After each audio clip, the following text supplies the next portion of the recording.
Circuit breaker પર કરવામાં આવતા ઇમ્પલ્સ ટેસ્ટ સમજાવો.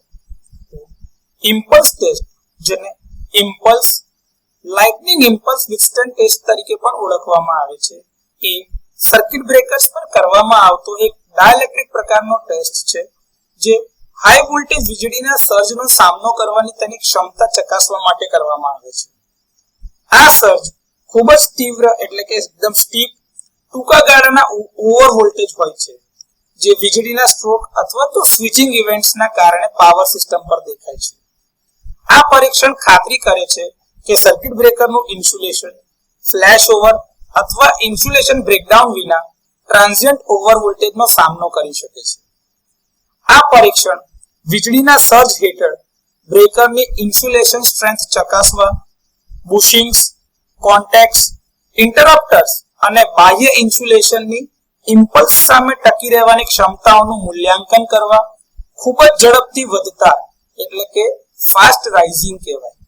એવા વોલ્ટેજ ટ્રાન્ઝિયન્ટ સામે વિશ્વસનીય કામગીરી સુનિશ્ચિત કરવા અને ઇન્સ્યુલેશનના જે નબળા સ્થાન હોય એટલે કે જે વીક પોઈન્ટ્સ કહીએ આપણે, એર ગેપ અને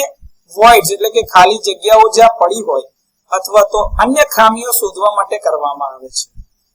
આમાં બ્રેકરને ઓપન સ્થિતિમાં રાખવામાં આવે છે અને હાઈ વોલ્ટેજ ઇમ્પલ્સ જનરેટર એટલે કે જે માર્ક્સ જનરેટર છે તેના દ્વારા 1.2/50 માઇક્રોસેકન્ડ એટલે કે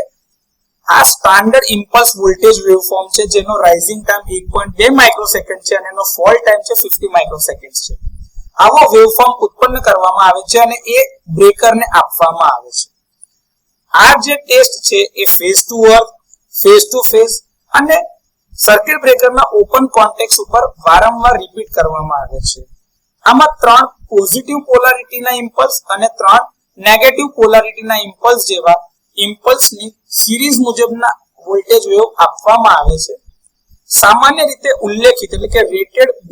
BIL એટલે કે બેસિક ઇન્સ્યુલેશન લેવલ સુધી જ્યાં સુધી આ વોલ્ટેજ પહોંચે ત્યાં સુધીના વોલ્ટેજને વધારવામાં આવે છે.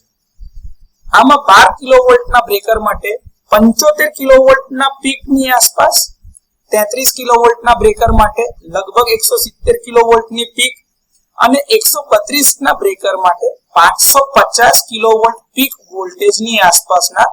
આ પીક વોલ્ટેજ જે ઇમ્પલ્સ હોય છે તે લાગુ કરવામાં આવે છે અથવા તો આપવામાં આવે છે. જો કોઈ ફ્લેશ ઓવર ન થાય, કોઈ ઇન્ટરનલ ડેમેજ ન થાય, કોઈ સરફેસ ઉપર ટ્રેકિંગના માર્ક ના જોવા મળે અને પંક્ચર ના થાય અને તમારું ઇન્સ્યુલેશન સ્થિર રહે ને ઓછી કિંમતવાળી એક વેલ્યુ આપ્યા કરે, સાથે સાથે આના ઉપર પાર્શિયલ ડિસ્ચાર્જની કોઈ અસર ન થાય અથવા તો એનું કોઈ નુકસાન ન રહે, તો આ circuit breaker impulse test pass કરે છે એવું કહેવાય. હવે જો કોઈ ફ્લેશ ઓવર બાહ્ય રીતે એટલે કે હવામાં થયું છે પરંતુ પરીક્ષણ કરાયેલ ઇન્સ્યુલેશનમાં કશું જ નુકસાન નથી, તો આ ઇમ્પલ્સ ટેસ્ટ વોલ્ટેજનું ફરીથી પુનરાવર્તન કરવામાં આવે છે એટલે કે ટેસ્ટ રિપીટ કરવામાં આવે છે. વીજળીના ઝટકા દરમિયાન સલામત કામગીરી સુનિશ્ચિત કરવા માટે સિસ્ટમનું ઇન્સ્યુલેશન કોઓર્ડિનેશનમાં એક મહત્વપૂર્ણ ભાગ ભજવવા માટે ઉત્પાદનની શરૂઆતમાં જ કયા નબળા બિંદુઓ છે કે જ્યાં તમારું ફ્લેશ ઓવર થઈ શકે છે અથવા તો ઇમ્પલ્સ ટેસ્ટ સહન ના કરી શકે એવા બિંદુઓને પારખવા માટે બ્રેકરની લાંબા ગાળાની ડાઇલેક્ટ્રિક સ્ટ્રેન્થ અથવા તો વિશ્વસનીયતા એટલે કે રિલાયબિલિટી જાળવવા માટે આ પ્રકારનો ટેસ્ટ કરવામાં આવે છે. તો સર્કિટ બ્રેકર પર કરવામાં આવતા ઇમ્પલ્સ ટેસ્ટ વિશે માહિતી આ રીતે આપી શકાશે.